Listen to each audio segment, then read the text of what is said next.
반갑습니다. 송지준입니다. 여러분들은 이재명 대통령을 보면서 무슨 생각이 드시나요? 야, 물어서 뭐 하냐? 그 뭐 뱀눈깔 해가지고 그 뭐 인상부터 봐봐라. 말냐부터다가 이게 무슨 뭐 쑤시고 뭐 찢기고 무슨 뭐 드럼통으로 갈 텐데 뭔 놈의 뭐 딴 얘기가 필요하냐라고 생각하실 것 같아요. 제 주변에서도 요즘은 이재명의 얼굴을 안 보는 경우가 많다 이렇게 얘기하시는 분도 계세요. 그러니까 뉴스 자체를 끊었다라는 뜻이겠죠. 저기 틀어도 이재명 나와, 여기 틀어도 이재명 나와, 막 여기저기서 그냥 막 이재명의 그 얼굴이 뭐냐면 대문짝만하게 나오니까 기분 나빠서 그냥 뉴스 끊어버렸다. 이런 분들이 한두 사람이 아닙니다. 그런데 저는 이재명을 보면서 어떤 생각이 좀 드냐면은 야, 진짜 무섭다라는 생각이 들어요. 물론 이재명 주변에 핵심적인 어떤 증언을 할 수 있는 증인들이 그런 식으로 사라졌다라는 것도 무섭지만 이 인간이 정말 변신의 귀재구나. 표를 받기 위해서라고 한다면 진짜 정치인다운 모습을 보여주는구나. 참 야같다라는 생각이 들면서도 한편으로는 좀 무섭다라는 생각이 듭니다. 이번에 예를 들어 가지고 상속세가 됐거나 증여세가 됐거나 그거 확 낮추겠다 검토하고 있다라고 하지 않습니까? 이런 소식을 들으면 저는 진짜 분노가 느껴지면서도 부럽기도 해요. 뭐가 부럽겠습니까? 아니 왜 도대체 국민의힘에서는 이런 것들을 못하는 걸까? 오히려 이런 것들은 지금 뭐겠습니까? 보수적인 이데올로기에 맞는 얘기들이잖아요. 진중권 교수도 이번에 뭐라고 진단을 했었습니까? 야, 국민의힘이 보수 정당으로서 지난 대선 선거에서는 졌다라고 할지라도 보수가 패배한 건 아니다. 오히려 선거를 놓고 봤을 땐 보수가 승리했다. 이렇게 표현했습니다. 이유가 뭐였습니까? 국민의힘이 됐거나 뭐 국민의힘이 사실 제가 봤을 땐 좌파 정당이 돼 있는 것 같고 그때 이제 뭐 나와 있던 정책들 같은 거 보면은 이재명이 내놨던 정책을 봤었을 때 무슨 뭐 노동자, 사회적인 약자 이런 것들로 무슨 뭐 가득 차 있는 것이 아니라 중산층을 겨냥을 딱 해가지고 세금 문제가 됐거나 뭐 부동산 문제가 됐거나 이런 것들을 중산층을 겨냥한 그런 정책들을 실제로 많이 내놨었거든요. 그러니까 뭐겠습니까? 민주당조차도 보수적인 이데올로기를 가지고 선거를 치르려고 했고 실제로 그거로 승리를 했고 그 효과를 보기 위해서 지금 이제 상속세, 증여세 같은 것도 확 낮추겠다라는 거 아니겠어요? 왜 이거를 우리가 못하냐?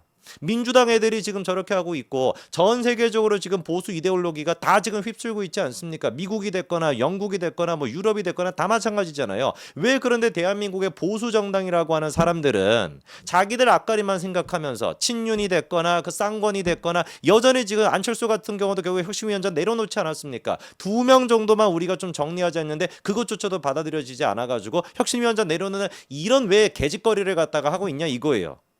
선거에서 국민의힘은 졌다라고 할지라도 보수가 승리했다라고 한다면 보수 이데올로기에 맞춰서 잘 준비해서 지방선거를 승리할 생각을 해야 되는 것인데 계속해가지고 친윤, 쌍권, 과거로 참으로 진짜 답답할 뿐입니다.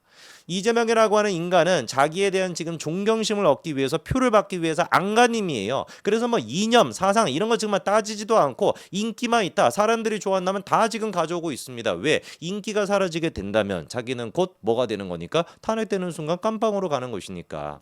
오늘 제가 말씀을 드리고자 하는 것도 마찬가지입니다. 이재명과 관련되는 재판 여러 가지가 많이 있습니다만 제일 심각하고 제일 중요한 게 바로 쌍방울의 대북 송금과 관련된 문제거든요. 이거의 중심축이라고 할 수 있는 이화영, 이재명의 공범이라고 여겨지는 사람입니다. 사실상 공범이죠. 이화영 같은 경우는 7년 8개월이 선고가 확정이 됐습니다. 어마어마하게 심각한 범죄란 말이에요. 그런데 문제가 뭐겠습니까? 지금 이재명과 관련된 재판들이 속속들이 연기가 되고 있죠. 대북송금 재판 같은 경우도 지금 공판 준비 기일이 22일로 예정이 돼 있는데 이것조차도 마찬가지로 연기가 될 가능성이 굉장히 높습니다. 그런데 이게 연기가 될 가능성이 높은데 벌써부터 민주당이 나서가지고 재판부를 압박하고 아예 그냥 대북 송금의 대자도 꺼내지 못하도록 개짓거리를 지금 하고 있는데요. 자, 일단 첫 번째 아까 말씀을 드린 것처럼 분명히 이화영 같은 경우는 뭐라고 김성태한테 얘기했습니까? 이 쌍방울이 대북 송금을 해준 문제에 대해 가지고 이재명 쪽에 말씀을 드렸다. 바꿔 얘기해서 보고했다라고 확인을 했어요. 그러면 이 이화영과 이재명 두 사람은 하필이면 둘 다 이씨네. 이 쌍이가 지금 뭐겠습니까? 공범이라는 거 아니겠습니까? 그 부분에 대해 가지고 1심 재판부, 2심 재판부, 대법원까지 전부 다 인정을 했어요. 사실관계를 전부 다 인정을 했습니다. 게임 끝났죠. 유죄가 맞단 말이에요. 사실상 이재명이는 선거법 위반도 대법원에서 사실상 확정 판결을 해준 것이고 대북 송금 문제 같은 거는 사실상 확정을 해준 거란 말이에요. 공범이라고 하는 걸 1, 2, 3심이 다 인정을 했는데 한 놈이 7년 8개월에 다른 놈도 7년 8개월이어야지. 그런데도 불구하고 국민들의 절반이 이재명을 대통령으로 만들어줘서 황제가 지금 돼 있지 않습니까? 오늘 옷을 제가 입은 게 약간 좀 황제 옷같이 입고 와가지고 그렇긴 한데 황제가 지금 돼서 명나라가 돼버린 거 아니에요. 예상이 되는 것처럼 진짜 더러운 수를 벌써부터 쓰고 있습니다. 다 예상이 되는 레파토리죠. 대번에 누가 튀어나오는 겁니까? 대북 송금 문제 때문에 해외 도피를 하고 있는, 지금도 해외 도피 중인 배상윤이가 갑자기 딱 등장해가지고 이재명은 무관하다 이 난리를 치고 앉아있어요. 지랄도 풍년이다 이 말이 지금 딱 맞는 거 아니겠습니까? 영화 드라마에 맨날 나오는 레퍼토리 아닙니까? 배상윤이 어디 가서 뭐 하고 있다가 뭐 캄보디아에 가 있었는지는 모르겠지만 동남아에 뭐 짱 박혀 있었다라는 거 아니에요? 딱 대통령 선거 끝나고 이재명 대통령 딱 되자마자 기다렸다라는 듯이 이재명은 상관없어요. 지 살겠다고 지금 아무 소리나 짓거리고 있다는 게 너무나 명백하지 않습니까? 그런데 이 아무 소리 나는 개소리를 가지고 왈왈왈왈 이렇게 듣는 거를 민주당 애들은 어떻게 된 것인지 해석을 또 해. 지들이 개라서 그런지는 모르겠지만 그래서 지금 뭐 배상윤의 저 얘기를 해가지고 또 국회에서 난리를 치고 있습니다. 이따가 제가 또 말씀을 드리겠습니다만 그래갖고 배상윤의 문제가 지금 어떤 식으로 파생이 되고 있냐, 권성동조차 지금 같이 엮여 있는 상태거든요. 문제가 뭐였습니까? 롯데호텔에서 배상윤과 권성동이 통화를 했다. 그리고 사진도 공개가 됐어요. 지금 오른쪽에 있는 사람이 KH그룹 그 회장이지 배상윤인데 그 부회장인 조모 씨와 저렇게 권성동이 있는 게 또 사진으로 공개가 됐습니다. 사진뿐만 아니라 녹취록도 공개가 됐는데 뭐 이런 얘기가 있어요. 배 회장께서 들어와서 그거를 뭐 저런 식으로 해주면은 이재명한테 당하고 있는 것보다 훨씬 뭐 낫지 않겠냐. 배상훈 회장이 들어와서 그렇게 하겠다라고 한다면은 뭐 다른 건 뭐 없지. 뭐 검찰 같은 경우도 그런 식으로 잘 형량 딜 같은 거 되지 않겠냐. 뭐 이런 얘기를 나눴다라는 거예요. 이거는 사실 문제가 될 게 하나도 없죠.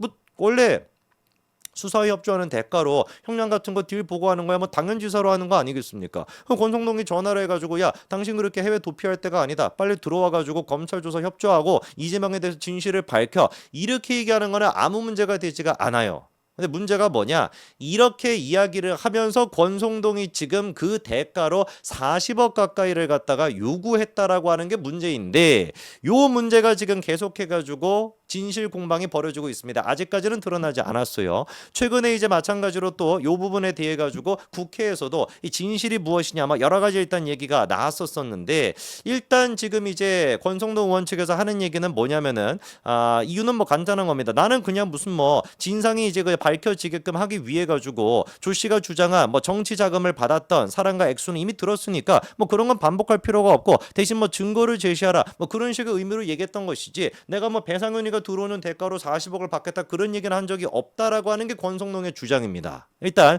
이 부분 같은 경우는 법사위에서도 논의가 되고 있고 관련돼 가지고 수사도 아마 될 거예요. 공수처로 지금 또 고발 조치가 들어갔다라고 하니까 그 결과를 우리가 지켜보기는 해야 될 겁니다. 그런데 권성동의 문제와는 논외로 아까 전에 얘기했던 배상윤 뭡니까 이 인간 그냥 사기꾼 아닙니까?